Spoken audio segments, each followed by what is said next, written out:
नमस्कार सलाम, मेरा नाम है अरसलान। ओम प्रकाश राजभर सियासत का ये वो नाम है जो पिछले कई वक्त से चर्चाओं में है।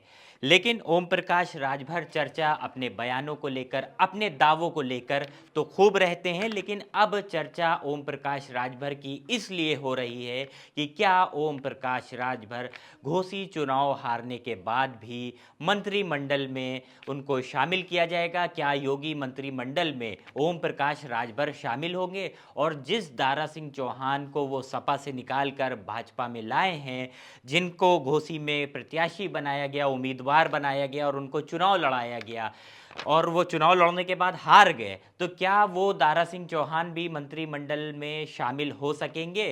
तो पहले तो ओम प्रकाश राजभर की क्या कुछ चर्चाएं चल रही हैं, इस पर जिक्र करेंगे। दारा सिंह चौहान तो बात का चेहरा है, बात का नाम है, क्योंकि पूरा ये जो चुनाव रहा है, घोसी का जो उपचुनाव था, वो कहीं ना कहीं ओम प्रकाश राजभर के चेहरे पे ये चुनाव लड़ा गया और ओम प्रकाश राजभर भी इस तरीके के दावे करते हुए नजर आए, जहां दारा सिंह चौहान मीडिया से भी दूर रहे। तमाम जो पूरा चुनाव की कन्विंसिंग कैंपेनिंग जितनी भी थी, उसमें दारा सिंह चौहान से ज़्यादा अगर कोई चेहरा नज़र आया है तो वो थे ओम प्रकाश राजभर। यानी ये चुनाव ओम प्रकाश राजभर की नाक और उनकी साख का सवाल बन गया था। लेकिन परिणाम सबके सामने है।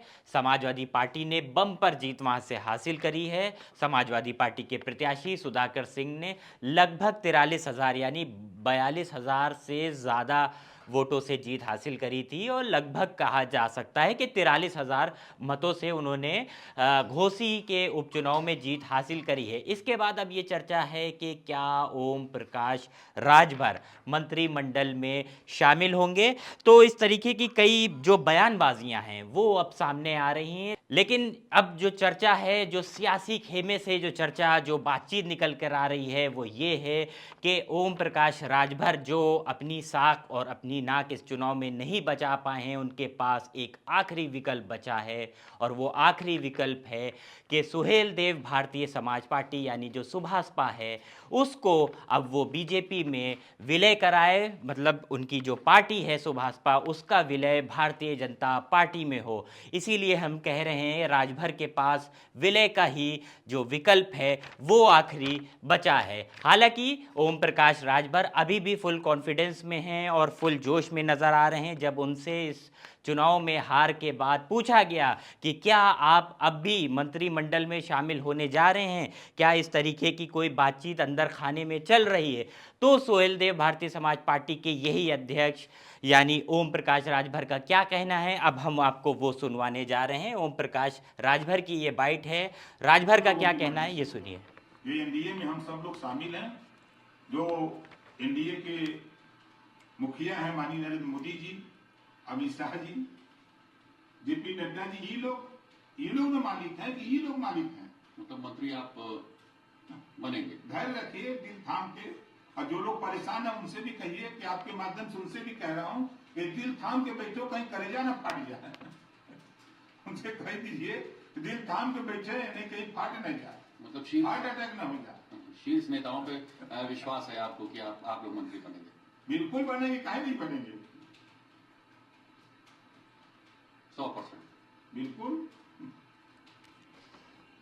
कुछ नाम गिनाए हैं उन्होंने, जेपी नड्डा का जिक्र किया है, अमित शाह का जिक्र किया है, प्रधानमंत्री नरेंद्र मोदी का भी जिक्र किया है और कहा है कि मंत्रिमंडल में शामिल करने का फैसला विपक्ष का या मीडिया का या जो खबरें हैं या जो चर्चाएं हैं उनसे नहीं है, लेकिन ये जो शीर्ष नेतृत्व है उसका ये फैसला होगा। यानी जेपी नड्डा, प्रधानमंत्री नरेंद्र मोदी और अमित शाह, इन सब के नाम उन्होंने बताया। अगर एक नाम उन्होंने नहीं लिया तो वो था उत्तर प्रदेश के मुख्यमंत्री योगी आदित्यनाथ, यानी जिनकी कैबिनेट में ओम प्रकाश राजभर को शामिल होना है, उनका ही नाम ओम प्रकाश राजभर ने नहीं लिया। मतलब वो ओम प्रकाश राजभर ये भी बताना चाह रहे हैं कि ये तीन अगर चाहेंगे तो मैं मंत्रिमंडल में शामिल होऊंगा, योगी आदित्यनाथ को लेकर उन्होंने किसी तरीके की कोई प्रतिक्रिया नहीं दी। लेकिन अब जो खबर है, जो चर्चाएं हैं, जो बातें इस चुनाव के बाद निकल कर आ रही हैं, वो ये भी कहती हुई, ये भी इशारा करती हुई नज़र आ रही है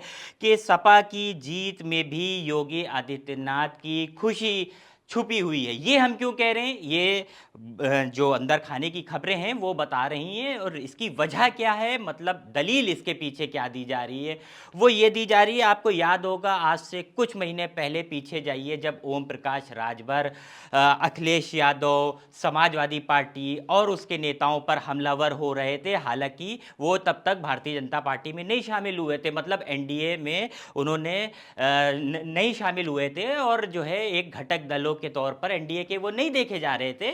लेकिन वो अखिलेश यादव के भी हमलावर थे, उनके नेताओं पर भी लगातार बयानबाजी कर रहे थे। लेकिन इन सब के बाद जब सुहेल देव भारतीय समाज पार्टी का एनडीए में शामिल हो जाता है, जो दल है उनका राजभर, ओम प्रकाश राजभर जब एनडीए में शामिल हो जाते हैं, तो उसके बाद नरेंद्र मोदी हो, अमित शाह हो, जेपी नड्डा हो, सबके साथ की वो तस्वीरें भी लगाते हैं। कई लोगों ने उन्होंने मुबारकबाद भी दी। अगर किसी ने उनको बधाई नहीं दी एनडीए में शामिल होने की, तो वो थे उत्तर प्रदेश के मुख्यमंत्री योगी आदित्यनाथ। और इसके पीछे की लड़ाई बहुत पुरानी है। आपको याद होगा 2017 में जब उत्तर प्रदेश में योगी आदित्यनाथ की सरकार बनी थी, तो यही ओम प्रकाश राजभर उस समय कैबिनेट मंत्री हुआ करते थे। लेकिन साल डेढ़ साल बाद उनकी नाराज़गी, यानी 19 के चुनाव से पहले ही वो नाराज़ हो गए थे और उन्होंने योगी का जो साथ था वो छोड़ दिया था। उसके बाद से लगातार वो मुख्यमंत्री को लेकर जो बयानबाजियां हैं, जो तल्ख टिप्पणियां हैं, वो करते हुए ओम प्रकाश राजभर नजर आ रहे थे। अब वो वापस एनडीए में जा चुके हैं, यानी बीजेपी के करीबियों में हैं और तमाम जो बड़े नेता हैं उनके साथ है। लेकिन जो दूरी है वो योगी आदित्यनाथ के साथ आज भी कायम है। ये सब जब घोसी का जब रिजल्ट परिणाम आ चुके हैं, उसके बाद इनके एक पुराने साथी हैं, यानी ओम प्रकाश राजभर के एक पुराने साथी हैं। हम बात कर रहे हैं ब्रजेश राजभर की। ब्रजेश राजभर ने क्या कहा है वो भी आपको सुनवाते हैं। पहले तस्वीर दिखाते हैं। ये कभी ओम प्रकाश राजभर के साथ हुआ करते थे, लेकिन इस समय सुहेल देव स्वाभिमान पार्टी जो है ये उसके प्रदेश अध्यक्ष हैं। और इन्होंने ओम प्रकाश राजभर को चैलेंज दिया है और कहा है कि अगर ओम प्रकाश राजभर अपनी जो विधानसभा है, जो जोहेराबाद जो सीट है, जिसको लेकर शिवपाल भी कह चुके हैं कि अगर हम वहां आ गए तो ओम प्रकाश राजभर को अपनी विधानसभा छोड़ के भागना पड़ेगा। तो अब इनका क्या कहना है ब्रजेश राजभर का? ब्रजेश राजभर ने चैलेंज दिया है कि ओम प्रकाश राजभर अपनी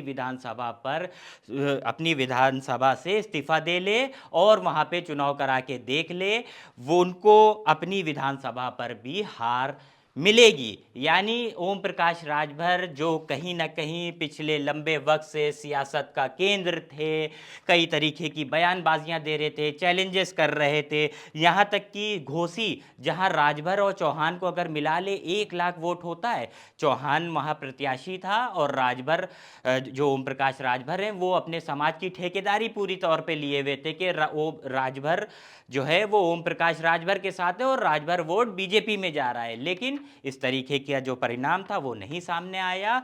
तो उससे ये भी निकल कर आ रहा है कि क्या ओम प्रकाश राजभर अब सियासत में पिछड़ते जा रहे हैं और क्या उनके पास आखिरी विकल्प ये बचा है, अगर उनको मंत्रिमंडल में शामिल होना है या फिर 2024 का जो चुनाव आ रहा है लोकसभा का, उसमें अपने बेटे को या अपने जो नेता हैं उनके लिए अगर टिकट चाहिए, अगर सीट चाहिए है 24 के चुनाव में, तो फिर उनको यही आखिरी ऑप्शन है, यही आखिरी विकल्प है कि अपनी पार्टी का जो बीजेपी है उसके साथ विलय कर लिया जाए। आप इस खबर पर क्या सोचते हैं? आप हमें कमेंट बॉक्स में कमेंट करके ज़रूर बताइएगा। आप ये खबर देख रहे थे भारत एक सोच पे और मेरा नाम था अरसलान।